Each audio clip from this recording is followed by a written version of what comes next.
Today, we're cutting the BS off this channel. No gimmicks, no little intro, hello, how you doing?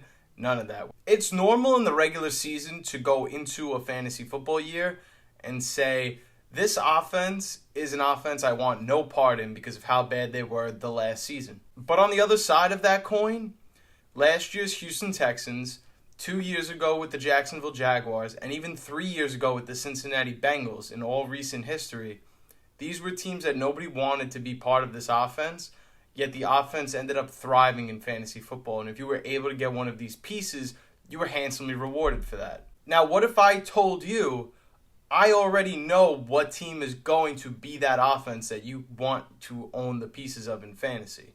Now, unlike the last few years, there may not be as many players in this offense that you want, but I'm going to go over two of the most important pieces in fantasy that you want to roster before somebody else grabs them on either the waiver wire or takes them late in their draft this year. And before I roll the intro, I just want to stop to say that over 84% of my viewers are not subscribed to the channel.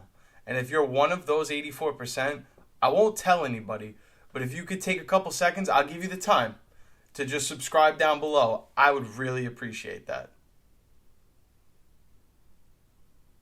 Did you get it? All right, cool. Roll the intro.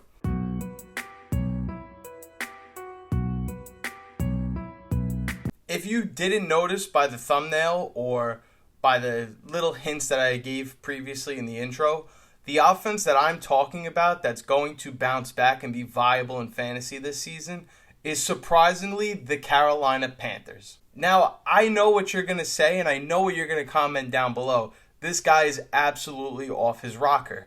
But hear me out. And if you wanted to, anybody can make the safe argument that Bryce Young will not repeat and have 11 touchdowns to 10 interceptions.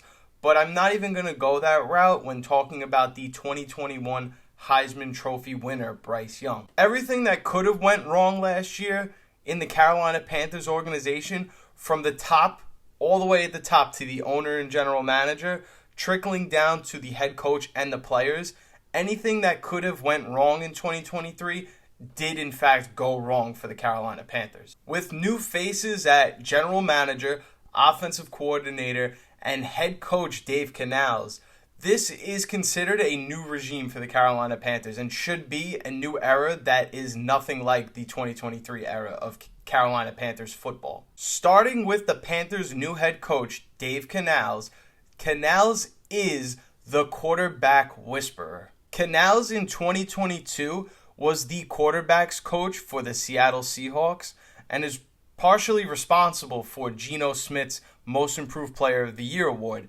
Fast forward a year later, he becomes the offensive coordinator in 2023 to the Tampa Bay Buccaneers, where he is also partially responsible for Baker Mayfield's best season as a pro, just like Geno Smith's best season as a pro, and also is responsible for the most improved player in 2023, Baker Mayfield. Now in 2024 with the Carolina Panthers, and he takes a bigger role in head coach, he brings along with him the wide receivers coach from the Tampa Bay Buccaneers, which, if we're being honest about the Tampa Bay wide receivers, as a group they were not that good, but for some reason, Mike Evans did end up having one of his best seasons as a pro, given his age. So now in Carolina, Dave Canales is the star of the show and brings along coaches that he's very familiar with in Brad Idzik. And now all of a sudden, things feel a lot different in Carolina, especially with the fact that they actually went out and added a legit number one wide receiver in Deontay Johnson. Given that Deontay Johnson has had problems in the past with things like drops or not getting enough red zone volume, however, things are going to be different with an established coach that is very familiar with getting the best out of wide receivers and a head coach who's very well known for being responsible for the last two most improved players who just happen to be quarterbacks. And the Panthers this offseason made it a priority to go get Bryce Young some help. And I'm not talking about weapons, though we'll get to those in a minute. More specifically, the offensive line. In 2023, Bryce Young was the second most sacked quarterback in the NFL, with being hit 62 time. So even though the only name of relevance is Robert Hunt, going out and adding 3 offensive linemen shows that they are committed to protecting their last year's number 1 overall pick. That, mind you, the old regime put a lot of capital into acquiring Bryce Young in the first place. So we have a new GM, a new head coach, new OC, and offensive line support that is vastly different from 2023 to now 2024. Now let's talk about the weapons that Bryce Young will have to throw to this year. Diontae Johnson is a legit number 1 wide receiver.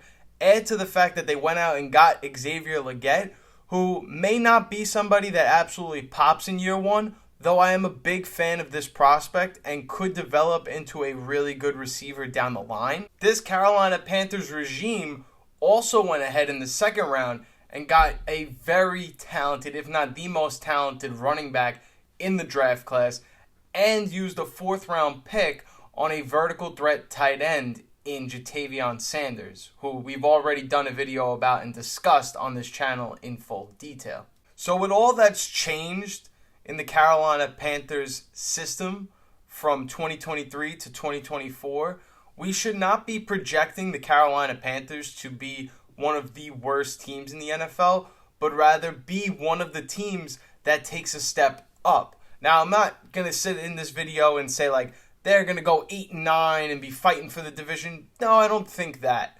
But to believe that they're going to continue to be a bottom-of-the-barrel team when they've only tried to get better and take out what didn't work and bring in something that is proven to work in Dave Canales, like I said, the quarterback whisperer. The 2023 first overall pick, Bryce Young, should finally have a good supporting cast around him. Not saying it's enough to win double-digit games or for Bryce Young to be a top 5, top 10 fantasy quarterback option. Think about what kind of value you can get on Carolina Panthers offensive players in fantasy.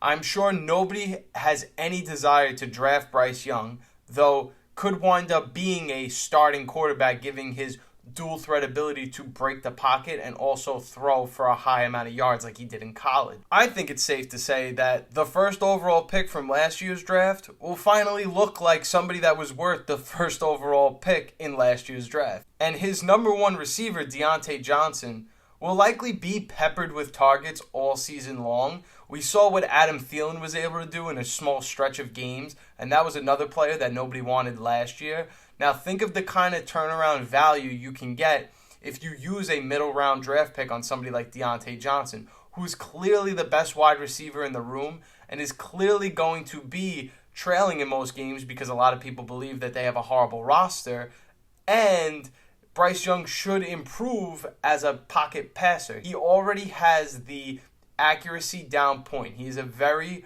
precision passer. If he wants to fit a ball in a window that has no business being there, he's shown in the tape, and you can go watch it for yourself, that he has great ball placement in the NFL, and that is a trait that is going to continue to help him benefit and thrive in the NFL. Xavier Legette is also somebody that comes with little to no draft risk in terms of getting him with one of your very late round picks, like before you take a defense or a kicker. He could end up being a very important piece to this offense, and it doesn't really cost you anything. You'll be drafting other teams as wide receiver 3s and 4s in that span, but you're getting a wide receiver 2. Talking about depth chart, of course, not saying that he will finish as a top 20 wide receiver, but you'll be drafting other teams as 3rd or 4th best guy, and you're going to have a chance to take an Xavier Legette, who's going to be the 2nd best weapon in his offense most likely. So that pretty much wraps up my Carolina Panthers hype video. I am not a Carolina Panthers fan. I am not biased in any way. I am just someone who is going out of their way to collect data and present you with the data, and you can make a decision on whether you trust the Carolina Panthers this season or not. I personally in best ball are going to take opportunities when I can to draft Bryce Young late, especially if other quarterbacks in that middle, like, QB2 tier are already gone, like a Kirk Cousins or a Justin Herbert or maybe even Jared Goff. I'll just continue to wait back. I will stack up running backs and wide receivers, and I'll take a chance on somebody like Bryce Young because, 1, the easy way out, he can't be as bad as he was last year, and 2, he has a supporting cast from head coach to OC to talented players around him now that were not there in 2023. And that makes a big difference. And as always, if you like fantasy football content, feel free to hit the like button. It helps my videos get out to more and more people and more lovely faces that are interested in fantasy football. And it helps the channel grow, and we can have more of a discussion in the comments about how we feel about certain things in the fantasy football community. Thank you all so much for watching. My name is Turtle, and I'm signing out, and I hope you all have a wonderful rest of your day. Peace.